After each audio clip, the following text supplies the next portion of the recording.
अक्सर खेल के मैदान में टॉस करके किसी फैसले को हमने कई बार देखा होगा, मगर आज हम आपको ऐसी बग्गी के बारे में बताने जा रहे हैं जिसे भारत ने पाकिस्तान से बंटवारे में टॉस करके जीता था। अंग्रेज़ों की गुलामी के बाद जब हमारे देश स्वतंत्र हुआ, तब हमारे देश में सबसे बड़ा बदलाव बंटवारे का हुआ। इस बंटवारे में भारत ने काफ़ी कुछ गंवा दिया, तो वही कुछ भारत को ऐसी भी चीज़ें मिली जिस पर हमें गर्व हो सके।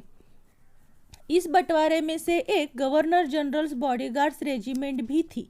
इस रेजिमेंट का बंटवारा तो शांतिपूर्वक हो गया, मगर रेजिमेंट की मशहूर बग्गी को लेकर दोनों पक्षों के बीच बात नहीं बन पाई। दरअसल दोनों देश अपने पास रखना चाहते थे। ऐसे में तत्कालीन गवर्नर जनरल्स बॉडीगार्ड्स के कमांडेंट और उनके डिप्टी ने इस विवाद को सुलझाने के लिए एक सिक्के का सहारा लिया। अब आप सोच रहे होंगे कि आखिर इस बग्गी में ऐसा क्या है जिसे दोनों देश अपने पास रखना चाहते थे। तो आपको बता दें, इस बग्गी में सोने के पानी की पूरी परत चढ़ी गई थी। घोड़ों से खींची जाने वाली ये बग्गी अंग्रेजों के शासनकाल में वायसराय इसकी सवारी किया करते थे। दोनों में से कोई भी शाही बग्गी को छोड़ने के लिए तैयार नहीं था। काफ़ी माथापच्ची के बाद ये तय हुआ कि अब यह बग्गी किसकी होगी, इसका फैसला टॉस के जरिए होगा। इसके बाद राष्ट्रपति के बॉडीगार्ड रेजिमेंट के पहले commandant lieutenant colonel Thakur Govind Singh और पाकिस्तानी सेना के याकूब खान के बीच बग्गी को लेकर सिक्का हवा में उछाला गया। टॉस भारत ने जीत लिया और इस तरह से ये शाही बग्गी भारत के पास रही जो आज भी राष्ट्रपति भवन की शोभा बढ़ा रही है। साल 1950 में जब पहली बार गणतंत्र दिवस मनाया गया, तब देश के पहले राष्ट्रपति डॉक्टर राजेंद्र प्रसाद इसी बग्गी में बैठकर समारोह तक पहुंच गए थे। राष्ट्रपति राजेंद्र प्रसाद पूरे शहर का चक्कर भी इसी बग्गी से में लगाया करते थे।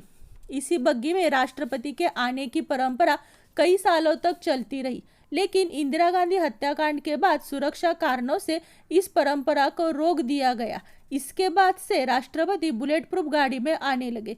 राष्ट्रपति के बुलेट प्रूफ गाड़ी में आने की रीत को साल 2014 में तत्कालीन राष्ट्रपति प्रणब मुखर्जी ने बदल दिया। करीब 20 साल बाद वे बग्गी में बैठकर 29 जनवरी को होने वाले बीटिंग रिट्रीट में शामिल होने पहुंचे। राष्ट्रपति की बग्गी के लिए घोड़े भी खास किस्म के चुने जाते हैं। ये घोड़े भारतीय और ऑस्ट्रेलियाई घोड़ों की मिक्स ब्रीड के होते हैं। इस नस्ल के घोड़ों की ऊंचाई आम घोड़ों की तुलना में ज़्यादा होती है, जिससे ये बग्गी के सामने बिल्कुल फिट बैठते हैं। उसे खींचने के लिए 6 घोड़े लगते थे, अब ये 4 से होता है। अब इस बग्गी को खींचने के लिए 4 घोड़ों की आवश्यकता होती है। आज भी राष्ट्रपति भवन की शोभा ये बग्गी बढ़ा रही है। आपको ये कैसा लगा कमेंट करके बताइए और चैनल को सब्सक्राइब कीजिए। Please subscribe.